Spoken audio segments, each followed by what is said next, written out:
Holy moly, friend, my TikTok video totally went viral today. I woke up this morning and a friend was like, dude, go look. And it was at 26,000 views. And then tonight when I just checked, it was at 35,000. That means 9,000 people went and watched that video today. That is just like, cannot even believe that. But here's the thing that I realized in all of it, because as I've been watching the numbers all day, I've just been praying, like, God, use this, use me, whatever. And what I've realized is that people in this crazy, crazy time, they just want hope, right? They just want hope and they want joy and honestly, they probably want a distraction. And I am totally happy to be that distraction for people. But the thing is, we have to remember who the real hope is. We have to remember that God is the one that brings the hope, even in this time of craziness. So again, I'm totally okay with being the distraction. I'm totally okay with our story about embryo adoption and transferring these embryos and am I pregnant, am I not pregnant, not knowing till next Friday. I'm okay with being that distraction. I just want to, again, remind you that God is the true hope. So we went to Trader Joe's and we went to Costco today, like the crazy people we are, because we actually were down on all of our staples. And A, they weren't as crazy as I thought they were going to be. But B, this is the really cool thing. I got to see humans be so, so kind. And that was just my goal, was just to be kind to the humans around me. Same thing with our families, right? Because we are now with all of our families quite often for some people, more than they're used to in Tacoma, school's out until the 24th of April. So what I want to remind you with what I do is that the stress and the anxiety and all the negative feelings we get, they actually lower our immune system. And everyone around us can feel it. So my husband went with me to the store today, and I could feel his anxiety, even though he never verbalized anything. I don't even know if it's anxiety, but I could just feel the more tense. He's always like that when we go shopping, so I don't think it has anything to do with now. But when we got home, I was like, I need to remember that because I felt myself getting like this because I was next to him. So you guys, we feel each other's emotions and our responses like that.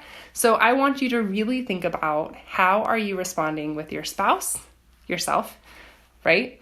And then how are you responding with your kiddos? Because our kiddos, again, may not understand anything that's going on. It's been fascinating for me to explain this to my child. He's like, why did we go to a different Costco tonight? And I'm like, good question, buddy. Let's talk about this. So I love that. CBD Calm. That's so, so good. And animals. Yes, Caitlin, I love that. Animals feel it too. So how do we bring that stress level down? How do we bring that calm down? Literally by being intentional. Gratitude, one of the biggest things we can do to just radically change from a negative up to a positive, is just being grateful. So if in this season you need to start a gratitude journal, do it. If in this season you need to, I don't know, what else could you do? Just make it a nightly thing to where every single night as you're having dinner, your whole family talks about what they're thankful for, right? I'm thankful that even though we didn't get toilet paper, we weren't trying to get rice or beans, but there were no rice or beans there. Even though we didn't get those things, and even though we didn't get chicken, I was looking for chicken, there's no chicken in Costco, we still got food, right? We still got the staples we needed. We still were able to get food, and that's incredible. And people were kind and the lines weren't busy and all of that. And so it's, how can we bring the gratitude so that we lowering our stress levels and just raise the joy of everyone around us, right? So as for pregnancy stuff, progesterone, that stuff makes you feel like you're really pregnant, especially when you're putting the synthetic stuff in. And I mean, I can't tell you if I feel any different, but I do know that I am just sitting here and welcoming this sweet babe. We talk about him all the time, Adler and Thomas and I do. And it's just been really, really sweet. So I'm excited, and I still can't believe that I had a video go viral and just that 10,000 people watched our story just today. That's absolutely crazy. But again, I actually posted the thing to TikTok on here because I thought it would be fun if anyone wanted to go watch. But again, like this, and this is what I said at the beginning for those of you jumping on later, is that people just want hope and they want a distraction and they want fun. And I obviously, again, will be totally glad to give that to you guys. It's fun for me. It's my Enneagram 7 coming out of I don't necessarily want to think about the hard. And so it's a beautiful part of my personality. And I have a sweet 9 husband who's like, well, let's a little bit think about it, because he goes to 6 in stress, which is a little bit of that more worrywart.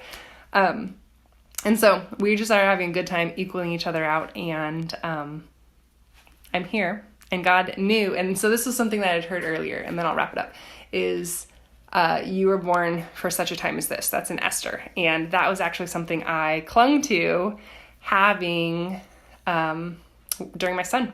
For the whole 9 months that God just kept putting on my heart again and again and again for him, is you were born and created for such a time as this. And that to me was like, I'm created to have this child, right? But it's the same thing. God knew this was happening. He knew this would hit right when we transferred embryos. He knew that the donors, Amanda and Bill, that Amanda would get breast cancer right in this time.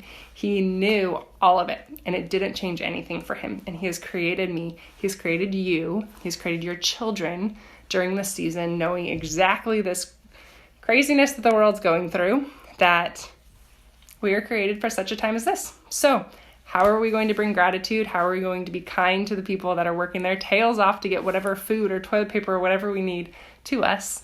And yeah, so I adore you guys, and I am so excited to see just what else God has for us during the season of changing our hearts and making sure our hearts are in the right place. Love you guys.